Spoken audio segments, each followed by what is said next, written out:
Karson and Kennedy talk with famous people. Singing Sweet Caroline with my brown-eyed girl. Wow. Well, the brown-eyed girl in this instance is my wife, and I was going to put in Living on a Prayer, but I thought that might have been a little self-serving, so we had to put in. I would have appreciated that too. Hi, John. Good to see you again. Thank you, and you too. Thanks. So this is a first for me. So the new song is Legendary, coming out on the 14th, and then the four-part Hulu series. Thank you. Good night.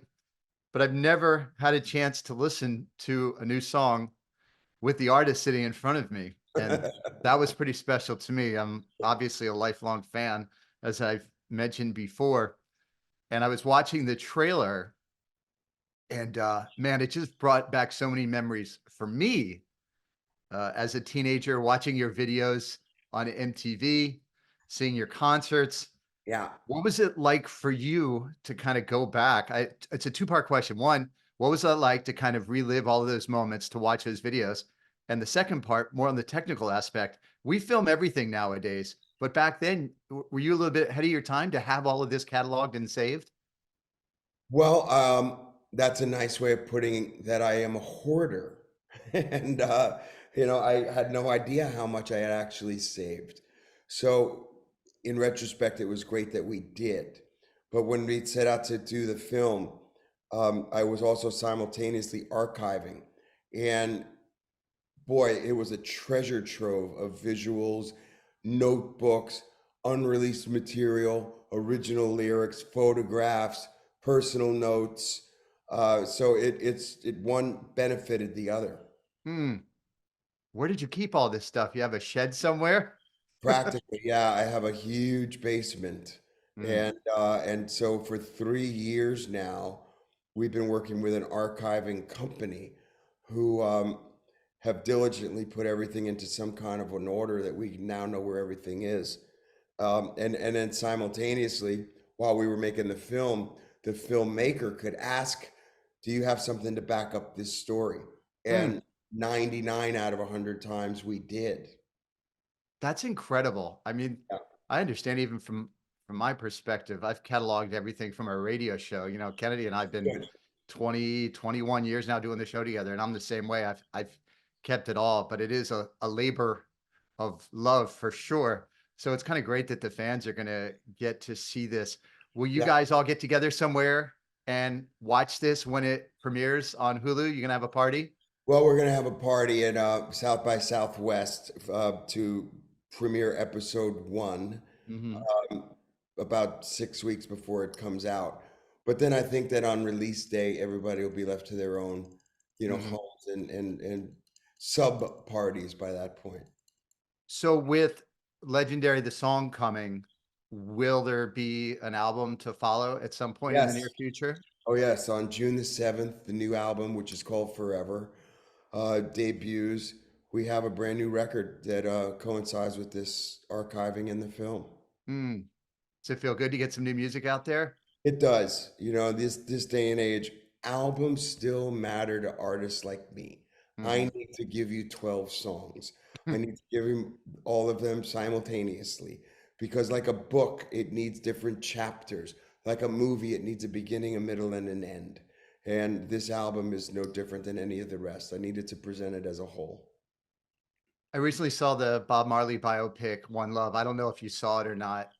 There's a interesting scene in the movie that I'm kind of curious if you had something similar happen with Slippery When Wet. They're putting together the Exodus album, and they come with the artwork that one of his guys have done. And somebody from the record label says, "Bob, your picture's not on the cover. Nobody's going to know who this is. We need your face on the cover." And you released Slippery When Wet, and an iconic cover without you guys on it. I'm kind of It's curious, did a you have that same thing happen with you? worse. So when we first considered that third album, the original working title was going to be Wanted Dead or Alive.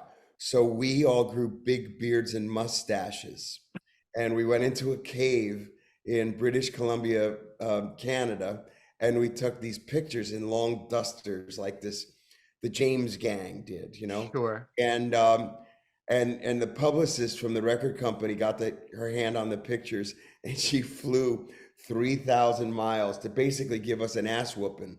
And she's like, if you think I'm going to let that 25-year-old pretty face have a beard and a mustache and a long duster, she's like, you boys get in there and shave those beards off right now. And then we did some photographs, the cutesy kind of thing. Right. But still, the album cover was a disaster because we were busy making the record.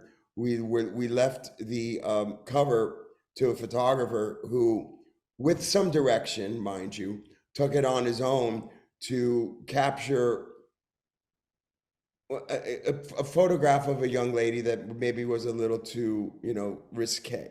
Right. But to add insult to injury, she was clothed, mind you. But Sure. to add insult to injury, you've got to remember this is before the internet. So they sent us a Xerox copy of what was the cover. Right. And if you remember Xeroxes back in those days, they were just varying shades of blue. So baby blue, dark blue, covering over the photograph.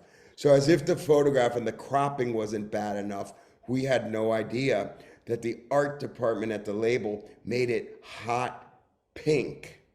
And when I found that out, I went ballistic. I said, this will be the end of our career. You can't release this as an album cover.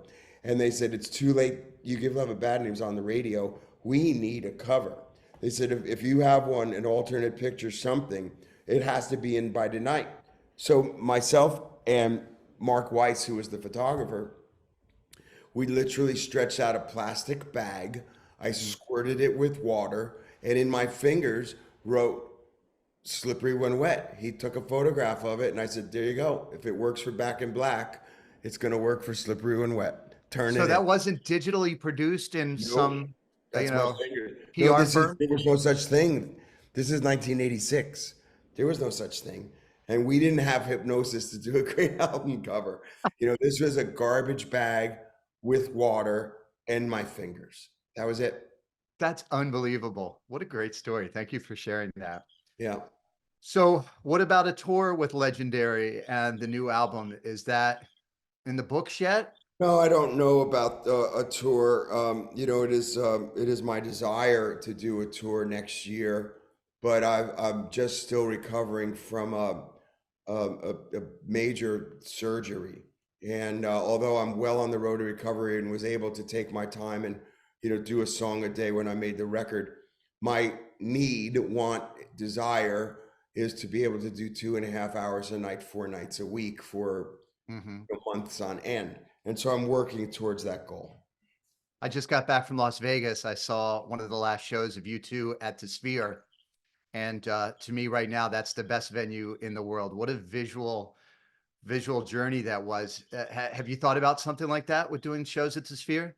I was there on opening night. And of course, that's the first thing that goes to your mind. And it was like, how would I present this? So it's overwhelming. It sort of took me back to the day and age when you wrote a song, you got a record deal, okay, check. And now they're trying to tell you to make a video. And you're like, I'm not a filmmaker, so you make the worst videos in the world. So now you're thrust into a situation watching something that is truly otherworldly.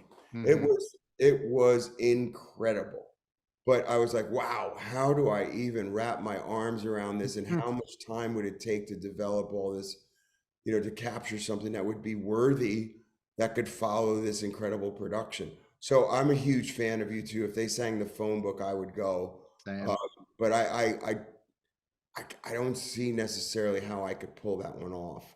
I thought about it. I have thought about it because I was asked to do it second to them. And Bono and I have a lot of the same physical kind of traits vocally. And the desert's not his friend. So I've done more homework than you. That's great. I got my U2, I got my Sphere shirt on right now. It was great. It's hard to explain to somebody, if you're not otherworldly. That's the word I use. It's otherworldly. It was fantastic. Yeah. All right. Well, I think we're going to end on that one. Karson and Kennedy talk with famous people.